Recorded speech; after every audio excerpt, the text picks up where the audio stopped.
Ladies and gentlemen, welcome to a Thursday edition of the Morning Kick. And with the summer run in full swing, we're going to break down some tie-down ropers who had the opportunity to make their first NFR appearance. Last year, there were 4 new tie-down ropers in the field who had never made it to Las Vegas before. This year, there are 5 guys in the top 25, all of them in the mix, obviously some with better chances than others, but let's dive right into it. And we're going to start with, probably of all the guys we're about to talk about, the most unlikely person who's in the best position to make the National Finals rodeo for the first time. That is 35-year-old Seth Hall. He is currently number 6 in the PRCA World Standings with $57,915. This is a guy who at 35 years old has never finished better than number 37 in the world standings. That happened just last year with $59,812. So he is coming off the best year of his career. But again, to be frank about Seth Hall, he's number 6 in the world right now. He's in the top 10. He's been up at the top of the standings all season.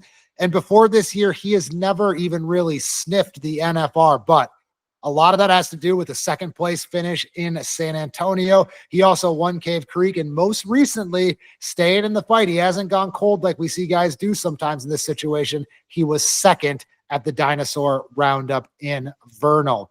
This next guy, number 10 in the world, of all the guys we're going to talk about, I think this guy's probably the most surprising. He probably has the unfortunate title of best tie-down roper in the world who has never made the National Finals rodeo, and that is 31-year-old Kyle Lucas. Kyle Lucas is number 10 in the world right now with about $54,000. He has slipped a little bit too. He was number 5. He was up in the top 5 for much of the winter, all the way through the spring. And then as the summer run got started, there's been a couple of guys, as he hasn't won a check in a month or two. There's just been a couple of guys passing him up there. But I mentioned he had been in the top 5 before this season. And how did that happen? He won Tucson, finished second in Fort Worth, so had a terrific February. And this guy's used to big stages. Again, more used to big stages than basically any of the other guys we're going to talk about, because he has been to 9 Canadian Finals rodeos. And again, he's gotten close to the NFR before. He finished number 17 in 2021. Kyle Lucas, currently number 10 in the world. So those are the 2 guys who are on the good side right now. They're in the top 15. All they have to do is hold their place in the standings, and they accomplish their goal of making the finals. Now let's go to some guys who are on the outside looking in, but they're just barely on the outside looking in. And we will start with 23-year-old Tom Crouse. He is the youngest of this bunch, and this is a guy whose career has not yet stagnated at all. He's gotten better every single year. Number 48, number 45, and then last year as a 22-year-old, number 27 in the world standings. He made over $75,000 a year ago. This is a guy who's been to the National High School Finals. He's finished third there before. He won the rookie roundup at his one opportunity. So a guy who's been talented from a very, very young age and has shown that talent in pro rodeo. Again, just yet to break through. And for a lot of these guys, Tom Crouse included, the difference in making the NFR and not making the NFR may come down to just one big win at the right time. If you can swing yourself an extra $15,000, $20,000, obviously that goes a long way, but especially when you're on that bubble, if you just get one huge win or have one big hot streak, that might make a difference. And I say all that because this next guy, also a Canadian legend, up there with Kyle Lucas, Logan Bird. He's number 20 in the world. He's been to 9 straight Canadian Finals rodeos. He won the Canadian title in 2017. He always has great horses. We've seen Shane Hanchey and Ty Harris most recently get on Peso, so you know that he's going to have the horsepower to make the best runs possible all summer long. He primarily stays in Canada, so we'll see if he can quietly continue to stack wins in Canada. He's already got 3 wins at Canadian rodeos this season.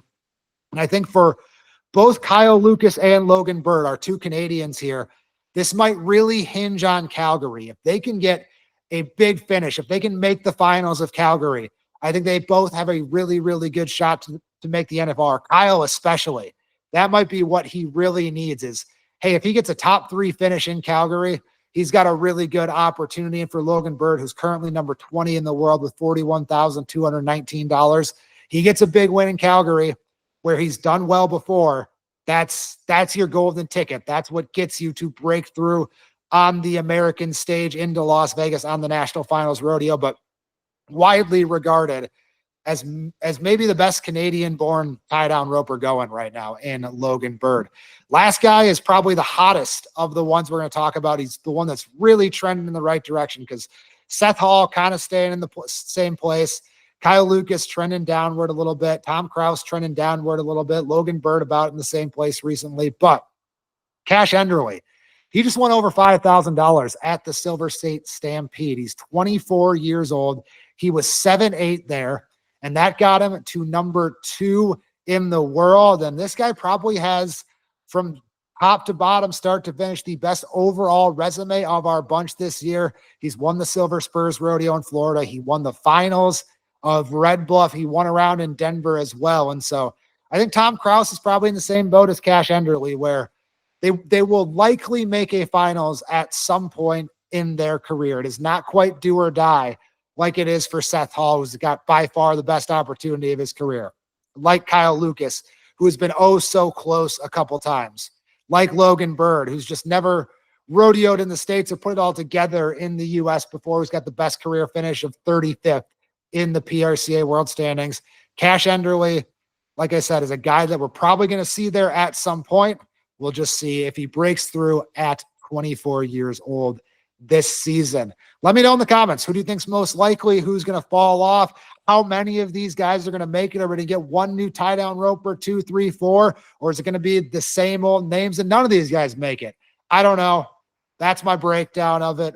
Please like and subscribe if you enjoyed this video. We're going to do this at some point, I think, in the coming days, weeks, for every single event. Just give you some dark horses, some guys to monitor that may not be 100% on your radar, but we had to start the tie-down roping because 5 guys in the top 22, 2 in the top 10 who have never been in the national finals before. Some good opportunities to change some careers. We will see you next week on the Morning Kick. Remember, we are every Tuesday, Wednesday, and Thursday morning. This is the Thursday show, so the last one until Tuesday. Subscribe, and we will see you then.